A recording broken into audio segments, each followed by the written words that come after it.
अल्लाहुम्मा सल्ली अला मुहम्मद व अला आलि मुहम्मद। मुहतरम सामीन व नाज़रीन, एक ख़ूबसूरत कुरानी वजीफ़े को लेकर आपका दोस्त अहमद रज़ा एक बार फिर से पेश खिदमत है, हाज़िर खिदमत है। मुहतरम सामीन व नाज़रीन, आज हम जिस खूबसूरत कुरानी वजीफ़े के मुतालिक बात करने चले हैं, ये वजीफ़ा सबसे साज़गार इस अमल के लिए है कि आप अपने दुश्मन को ज़ेर करना चाहते हों, आप अपने दुश्मन से जान छुड़वाना चाहते हों, आप अपने दुश्मन से छुटकारा हासिल करना चाहते हों, तो ये वजीफ़ा सबसे मुजर्रब, आज़मूदा और इंतहाई अच्छा वजीफ़ा है।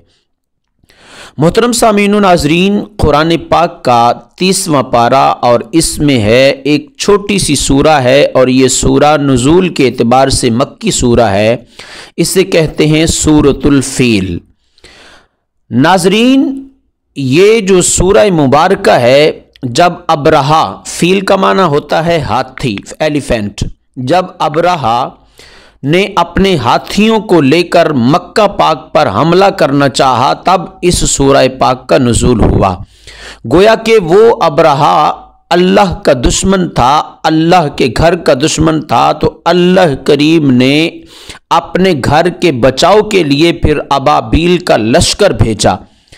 तो उलमा, मुहद्दिसीन, मुफक्किरीन ने लिखा है कि जिस तरह अल्लाह करीम ने इस सूरह मुबारका का नुज़ूल फरमा के ईमान वालों को बताया कि इस तरह अल्लाह करीम ने छोटे छोटे परिंदों से अपने घर को महफूज फरमाया, इसी तरह हर बंदा मोमन जो किसी जुल्म के, जालिम के चुंगल में फंस चुका है, किसी दुश्मन का उसे सामना है, तो वो जो है दुश्मन उससे भारी है, उससे जान छुड़वाना चाहता है, तो ये जो सूरह मुबारका है सूरतुल फील, इसका वजीफ़ा इंतहाई साजगार और इंतहाई कामयाब और मुजर्रब और आजमूदा है।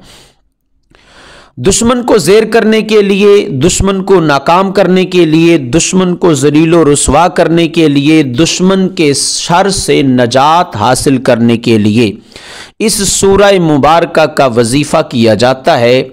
अब आपने इसके वज़ाइफ को करना कैसे है, मैं 2-3 वजीफ़े आपके साथ इसके जो है वो आपको बताता हूँ, और सारे ही जो वजीफ़े हैं वो इंतहाई आज़मूदा हैं, लेकिन इसका सबसे जो है वो बढ़िया और सबसे आला और शानदार और मुजर्रब जो वजीफ़ा है वो है दुश्मन से जान छुड़वाना, दुश्मन को ज़ेर करना, दुश्मन से जो है वो अपने आप को जो है वो बचाना है।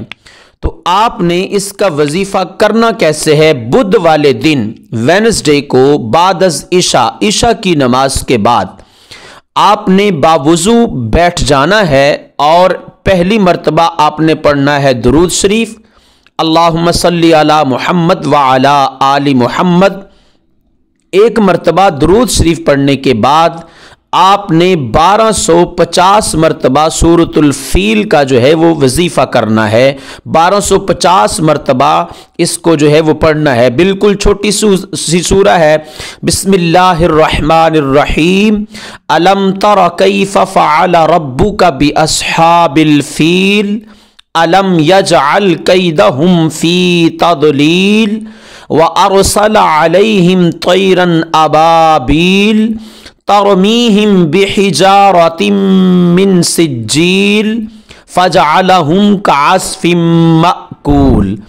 तो आपने ईशा की नमाज के बाद बावुज़ू बैठकर पहले एक मरतबा दुरूद इब्राहिमी, उसके बाद 1250 मरतबा सूरतुल फील को पढ़ना है, और उसके बाद एक मरतबा फिर आपने दुरूद इब्राहिमी पढ़कर अल्लाह के हुजूर सजदे में गिरकर जो है वो अपने दुश्मन से पनाह के लिए, अपने दुश्मन को नेस्तो नाबूद करने के लिए, उसके शर से निजात के लिए और दुश्मन को ज़ेर करने के लिए, ज़लील रुस्वा करने के लिए अल्लाह के हुजूर आपने दुआ मांगनी है।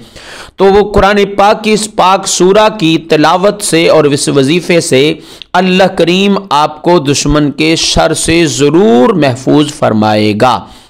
मोहतरम सामीन व नाज़रीन, अगर आप चैनल पर नए हैं तो चैनल को सब्सक्राइब ज़रूर फरमा दें ताकि कुरान व हदीस की रोशनी में हमारी हर आने वाली नई वीडियो आप तक पहुंच सके और आपका भी भला हो और आप इस वीडियो को शेयर भी करेंगे ताकि आलमी इस्लाम के दूसरे मुसलमान भाइयों का भी भला हो सके। और कमेंट्स बॉक्स में जो है वो अपनी खूबसूरत राय का इजहार कीजिएगा। डिस्क्रिप्शन में हमारा व्हाट्सएप नंबर मौजूद है। अगर आप दीनी और शरई रहनुमाई चाहते हैं किसी मसाला के हवाला से तो आप हमें जो है वो व्हाट्सएप पर मैसेज कर सकते हैं। आप जो है वो कमेंट्स में अपना नाम ज़रूर शेयर कीजिएगा ताकि हर नमाज की अदायगी के बाद और जुम्मतुल मुबारक वाले दिन इज्तिमाई तौर पर जो दुआ की जाती है उसमें आपको भी जो है वो शामिल कर लिया जाए, आपके लिए भी जो है वो दुआ की जाए। अस्सलामु अलैकुम व रहमतुल्लाह।